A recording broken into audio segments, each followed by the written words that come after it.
Hello and welcome to all. आप सभी का स्वागत है रणधीर एजुकेशन में।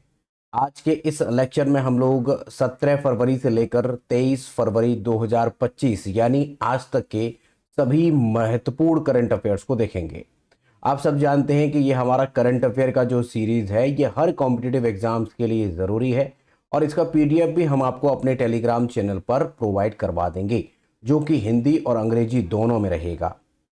आपको बता दें कि जितने भी करंट अफेयर हम यहाँ पर तैयार करते हैं उनका स्टैटिक भी साथ के साथ हम कवर करते हुए चलते हैं, क्योंकि आप जानते हैं कि करंट अफेयर के साथ साथ स्टैटिक का पोर्शन भी हमारे इन एग्जाम्स में पूछा जाता है। तो चलिए क्लास को शुरू करते हैं और जान लेते हैं क्वेश्चन ऑफ द वीक।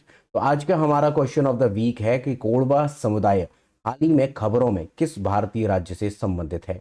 अभी हाल ही में खबरों में रहा है, लेकिन आपको बताना है कि किससे संबंधित है। अगर आप हमें पिछले काफ़ी समय से फॉलो कर रहे हैं तो मैं यकीन मानता हूं कि आप इसका आंसर बहुत आसानी से कर पाएंगे।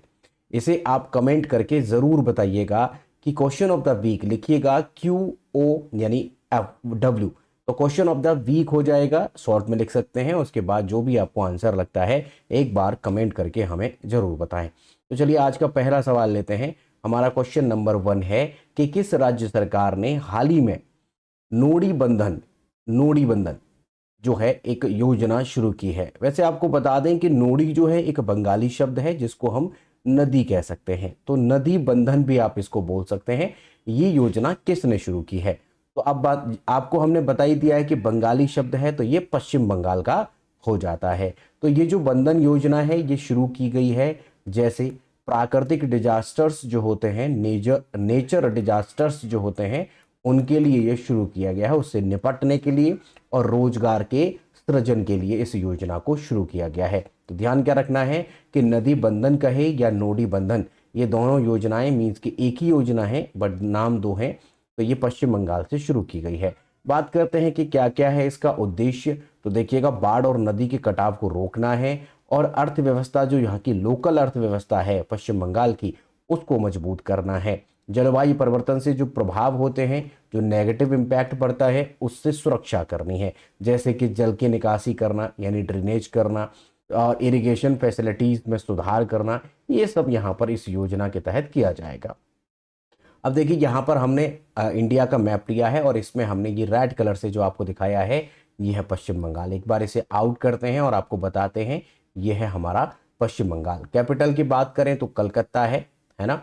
गवर्नर्स इस समय पर सीवी आनंदा बोस हैं फिलहाल। चीफ मिनिस्टर आप जानते हैं कि ममता बनर्जी हैं। और असेंबली जो है वहाँ की, उसमें 294 सीट्स हैं। अभी हाल ही में 294 सीट्स पर इलेक्शन हुआ था, आपको पता ही होगा। और राज्यसभा की जो सीटें हैं वो 16 हैं और लोकसभा की सीटें यहाँ पर 42 हैं। तो आपको ध्यान रखना है ये सारे फैक्ट्स जो कि स्टैटिक जीके का पोर्शन है वो हम यहाँ पर कवर करते हुए चल रहे हैं। तो पश्चिम बंगाल से जो भी प्रश्न बनेगा करंट अफेयर से या फिर स्टैटिक से, दोनों ही आप कवर कर ले जाएंगे, ऐसा मैं उम्मीद करता हूँ। अगला प्रश्न लेते हैं कि प्रधानमंत्री नरेंद्र मोदी की संयुक्त राज्य अमेरिका की हालिया यात्रा के दौरान 2030 के लिए भारत और संयुक्त राज्य अमेरिका के बीच द्विपक्षीय व्यापार लक्ष्य कितना रखा है। हमने क्या किया है कि जो अभी बिटवीन इंडिया एंड आपका यूएसए है, इसके बीच जो ट्रेड होता है उस ट्रेड का टारगेट कितना रखा है। तो सिंपल सा आंसर है 500 बिलियन। यहाँ पर 500 बिलियन डॉलर का टारगेट रखा गया है। हालांकि यहाँ पर नरेंद्र मोदी ने एक नारा भी दिया था जिसका नाम है मेगा मीगा। इसका अर्थ आपको बता देते हैं। मेगा मीगा का अर्थ है, एम फॉर है मेक, इफ यहाँ पर ई फॉर जो है वो है अमेरिकन, है ना, American. Great, G for great है और ए फॉर यहाँ पर है अगेन। इसी प्रकार मीगा का जो है वो यहाँ पर है मेक, आई फॉर इंडियन, है ना, इंडिया या इंडियन, जी फॉर ग्रेट और ए फॉर अगेन। तो ये भी आपको याद रखना है, मेगा मीगा का यहाँ पर दिया गया है नारा। ठीक है। इस योजना के तहत जो हमने द्विपक्षीय यहाँ पर लक्ष्य रखा है, इसके तहत हमने कहा है कि यहाँ से लड़ाकू विमान भी खरीदे जाएंगे। वो लड़ाकू विमान होगा F-35, है ना। चिनूक लड़ाकू विमान भी आप जानते हैं कि हम अमेरिका से ही खरीद चुके हैं। तो यहाँ पर कुछ इमेज आपको दिखाते हैं जो कि नरेंद्र मोदी और अभी हाल ही में हमारे राष्ट्रपति जो बने हैं अमेरिका के, जो कि आप डोनाल्ड ट्रंप जो आप देख रहे हैं इनके बीच का हमने यहाँ पर फोटो लिया है। आगे देखते हैं, अगला प्रश्न है कि बाफ्टा फिल्म अवार्ड 2025 में किस फिल्म ने सर्वश्रेष्ठ फिल्म पुरस्कार का पुरस्कार जीता है। तो बाफ्टा जो है, ये बाफ्टा इसका अर्थ है, बाफ्टा यहाँ पर जो लिखा है ना, ये बाफ्टा इसका मतलब है कि फुल फॉर्म अगर देखें तो यहाँ पर है British academy academy film television awards. यहाँ पर इसका फुल फॉर्म हमने आपको बताया। इसने पहले जो पुरस्कार दिए हैं वो सबसे पहली जो शुरुआत की थी वो 1949 से की थी। अब हम यहाँ पर आंसर लेते हैं कि बाफ्टा फिल्म अवार्ड 2025 में किसे मिला है। तो आप याद रखेंगे ऑप्शन बी, कॉन्क्लेव। कॉन्क्लेव जो है उसको बेस्ट फिल्म का अवार्ड यहाँ पर मिला है। हमने यहाँ पर कॉन्क्लेव का आपको इमेज दिखाया है, इसको बेस्ट फिल्म का बाफ्टा में मिला है। ठीक है भाई, बेस्ट फिल्म जो रही है वो कॉन्क्लेव है। ध्यान रखेंगे आउटस्टैंडिंग ब्रिटिश फिल्म जो है वो कॉन्क्लेव रही है। बेस्ट डायरेक्टर जो ब्रैडी कॉर्बेट है ये रहे हैं। और ध्यान रखेंगे कि बेस्ट एक्टर का जो है वो एडियन ब्रॉडी को मिला है। ठीक है, और बेस्ट एक्ट्रेस का जो कि माइकी मैटसन है अनुरा फिल्म के लिए, इनको मिला है। मोस्ट अवार्ड्स जो है ये दोनों कॉन्क्लेव और आपकी ब्रूटलिस्ट इन दोनों को मिला है। ठीक है भाई, तो आपको ये ध्यान रखना है। अगला प्रश्न लेते हैं, चौथा प्रश्न है कि 17वां ब्रिक्स शिखर सम्मेलन 2025 कहां आयोजन किया जाएगा। सवाल इंपोर्टेंट है, ब्रिक्स से काफी सवाल पूछे जा रहे हैं अब जो पैटर्न चल रहा है उसमें, तो आप ध्यान रखेंगे क्वेश्चन 4 का आंसर बी सही होगा। रियो डी जेनेरियो जो कि ब्राजील में है, यहाँ पर इसका आयोजन होगा। अब इसके बारे में अगर बताएं कि कब आयोजन होगा, तो ये जुलाई में होना है। जैसे 7 जुलाई को ये होगा, 2 दिन का आयोजन होगा, है ना। अभी तो टाइम है, आप देख रहे हैं कि अभी हमारा फरवरी चल रहा है, मार्च अप्रैल मई जून जुलाई में जाकर के ये होना है। कहाँ पर होगा, रियो डी जेनेरियो ब्राजील में होगा। अब इसके बारे में कुछ विशेष बातें आपको ध्यान रखनी है, यानी ब्रिक्स अब कितने कंट्री हैं ब्रिक्स में, तो 10 देश फिलहाल आते हैं, जो कि एक इंटरनेशनल ग्रुप है फिलहाल की अगर बात करें तो। जो कि इसका गठन जो है क्यों किया गया है, क्योंकि ट्रेड को सुधारना है, इकोनॉमी को सुधारना है और ग्लोबल सप्लाई चेन में यहाँ पर हमें संवाद और सहयोग की जो है उसको बढ़ाना है। तो इस उद्देश्य से इसकी स्थापना की जाती है। ध्यान रखना है कि इसमें फिलहाल जो 10 देश हैं वो कौन कौन से हैं, तो नंबर 1 ध्यान रखेंगे ब्राज़ील है, फर्स्ट नंबर पर ब्राज़ील, रशिया, भारत, चीन, है ना। और दक्षिण अफ्रीका यहाँ पर आप देख रहे हैं, इजिप्ट है, और इंडोनेशिया, ईरान, इथोपिया और संयुक्त राज्य अमेरिका, तो सॉरी संयुक्त अरब अमीरात यूएई। ठीक है, तो ये कुछ कंट्री हैं, 10 कंट्री हैं जो कि हमारे इसी ब्रिक्स में शामिल हैं। तो ये कुछ बातें हैं जो कि आपको ध्यान रखनी होंगी। ध्यान रखेंगे ब्रिक्स में कितने देश हैं, 10 देश हैं। अगला प्रश्न लेते हैं, हाल ही में भारत के नए मुख्य चुनाव आयुक्त के रूप में किसे नियुक्त किया गया है।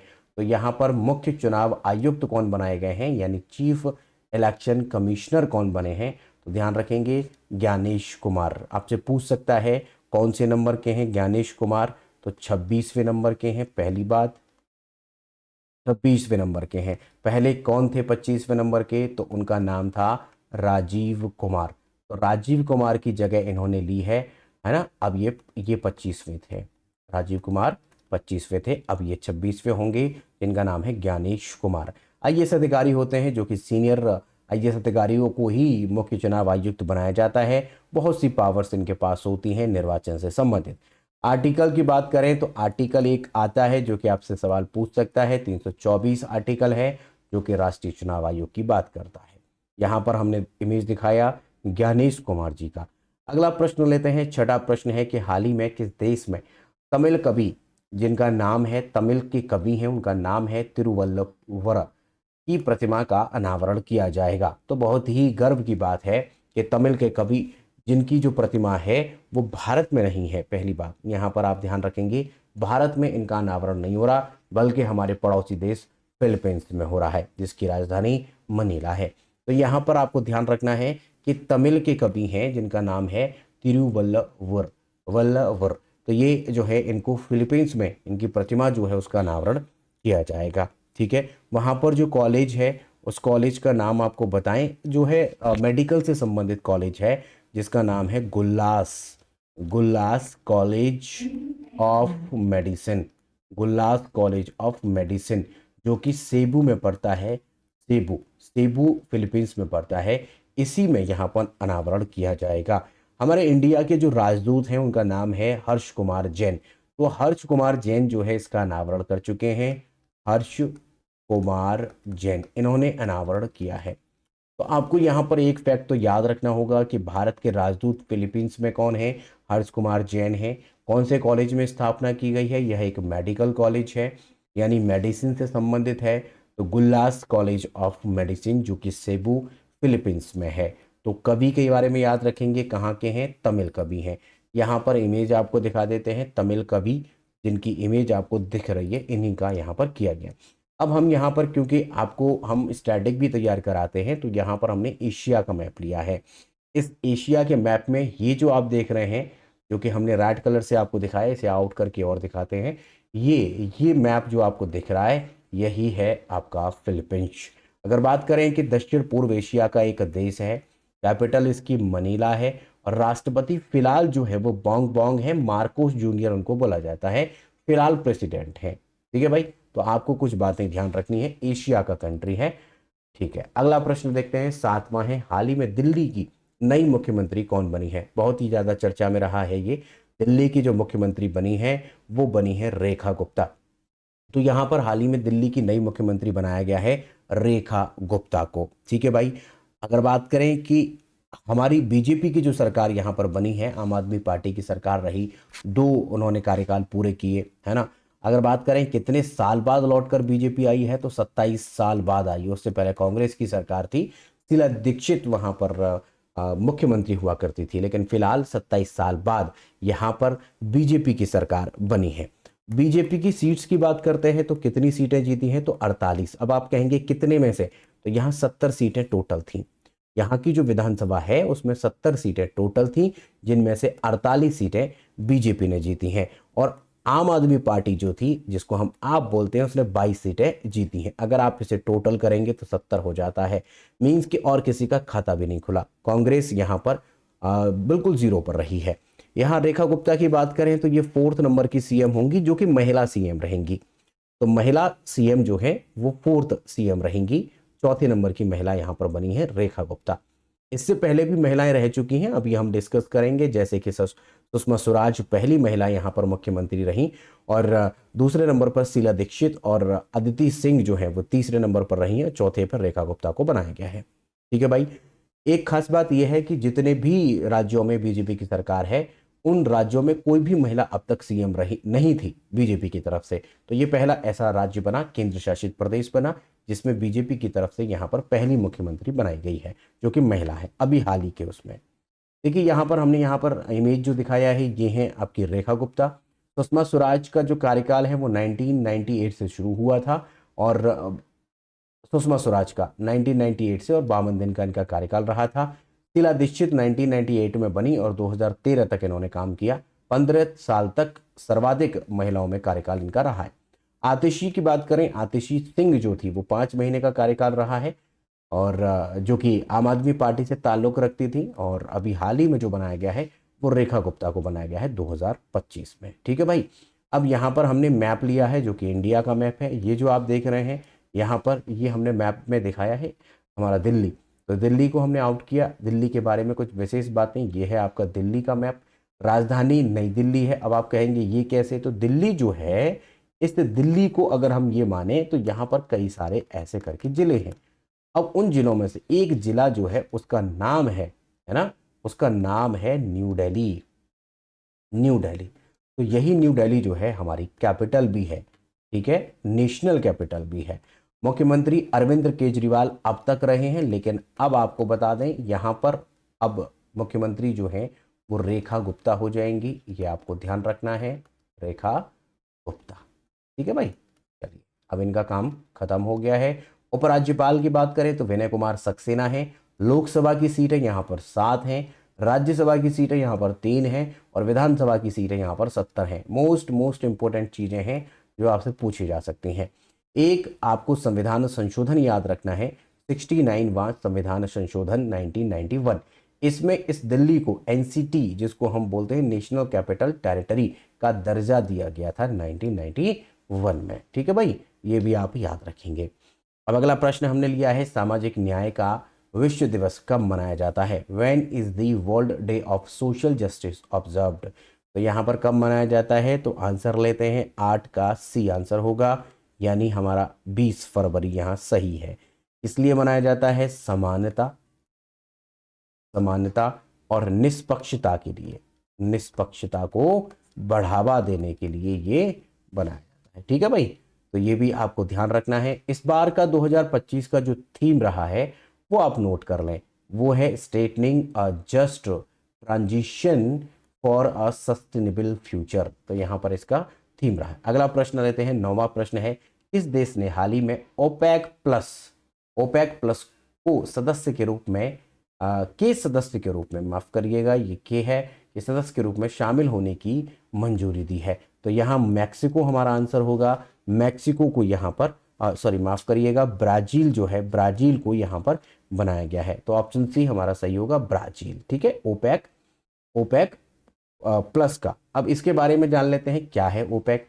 तो organization of the petroleum exporting countries, एक अंतर्राष्ट्रीय संगठन है जो तेल उत्पादक देशों का समूह है। जहां जहां देश ऐसे हैं जहां पर तेल बनता है या तेल वहां पे पाया जाता है, उन देशों का ये ग्रुप है। 14 सितंबर 1960 को इसकी स्थापना होती है बगदाद, इराक में। आप जानते हैं इराक में बहुत सारा तेल है। मुख्यालय जो है वो ऑस्ट्रिया में है, वियना में। वर्तमान में ओपेक के 12 कंट्री यहाँ पर मेंबर हैं, जिसमें कि अल्जीरिया है, इक्वेरियल गिनी जो है यहाँ पर है, गैबोन है, ईरान है, इराक है, कुवैत है, लीबिया है, नाइजीरिया है, और रिपब्लिक ऑफ द कांगो है, सऊदी अरेबिया है, और यूएई है, संयुक्त अरब अमीरात है, वेनेजुएला है। तो ये 12 के 12 कंट्री फिलहाल इसमें मेंबर हैं। अगर बात करें कि ओपेक प्लस क्या है, तो ओपेक प्लस 2016 में गठित एक विस्तारित समूह है जिसमें ओपेक सदस्यों के अलावा अन्य तेल सदस्य उत्पादक भी शामिल हैं। जो भी अन्य तेल उत्पादक देश हैं वो भी शामिल किए गए हैं। तो ओपेक प्लस के 11 अलग से देश हैं, ये 11 अलग हैं, ध्यान रखिएगा। अजरबैजान है, बहरीन है, ब्रुनेई है, ब्राजील है जो कि अभी हाल ही में नवीनतम देश बना है जैसा कि हमने आपको अभी बताया, कजाकिस्तान है, मलेशिया है, मैक्सिको है, ओमान है, रूस है, और साउथ सूडान है और सूडान है। ये सारे कंट्री 11 हैं। तो कुल देश की बात करें तो ओपेक में 12 हैं, ओपेक प्लस में कितने हैं? 11 हैं। तो टोटल अगर देश देखें तो 23 है। इसमें ओपेक और ओपेक प्लस में मिलाकर 23 होते हैं। वैसे ओपेक 12 ही आप आंसर करेंगे जब भी आपसे पूछा जाए। ओपेक प्लस 2016 में बनाया जाता है। अगला प्रश्न है, राष्ट्रीय अनुसूचित जनजाति आयोग NCST, जिसको हम बोलते हैं national commission for scheduled tribe, का 22वां स्थापना दिवस कब मनाया गया? तो 22वां स्थापना दिवस जो मना है वो मना है 19 फरवरी 2025 को, 19 फरवरी को। अब इसके बारे में बड़ा इंपॉर्टेंट है भाई, इसे तो आप स्टार लगा लीजिएगा। यहां से हमें क्या क्या पढ़ना है वो देखिएगा। राष्ट्रीय अनुसूचित जनजाति आयोग जो है, इसके बारे में आपको बताएं कि यह एक संवैधानिक निकाय है। ठीक है, फिलहाल संवैधानिक निकाय है।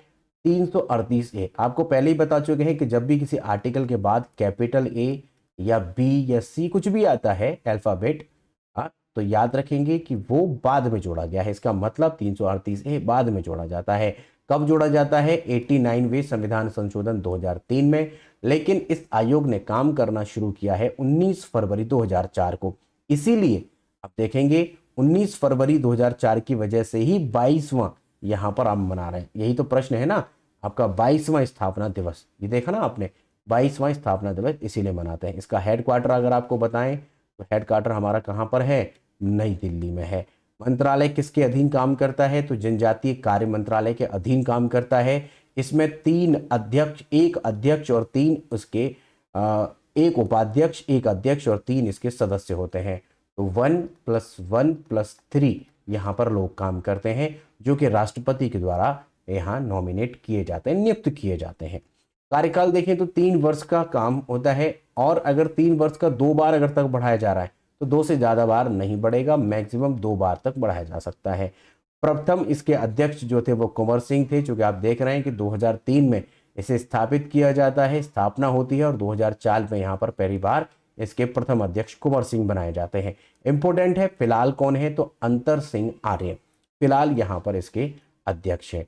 एक बात और याद रखेंगे, जैसे इसके बारे में कुछ बातें बताएं। जब हमारा संविधान लागू हुआ, आप जानते हैं कि हमारा संविधान 26 नवंबर 1949 को बनकर तैयार हो गया, जो कि 26 जनवरी 1950 को यहाँ पर हमारा संविधान लागू किया गया था। उस समय पर आर्टिकल 338 में केवल व्यवस्था की गई थी कि एससी और एसटी के लिए एक विशेष अधिकारी होगा, बस केवल इतनी सी बात थी जब हमारा ये संविधान लागू हुआ। लेकिन बाद में 1978 में इसमें यह भी कर दिया गया कि नहीं साहब, इसमें हम और भी लोग जोड़ेंगे, और भी क्या कि इस अधिकारी के अलावा और भी कुछ सदस्य रहेंगे। तो यहाँ पर बहुसदस्यीय गैर संवैधानिक निकाय बना दिया गया। 1987 में इसे सलाहकार निकाय का दर्जा मिला। तो यहाँ पर एडवाइजरी बॉडी बना है ये नेशनल एडवाइजरी बॉडी, जो कि शेड्यूल्ड कास्ट, शेड्यूल्ड ट्राइब, इन दोनों के हित के लिए काम करता रहेगा।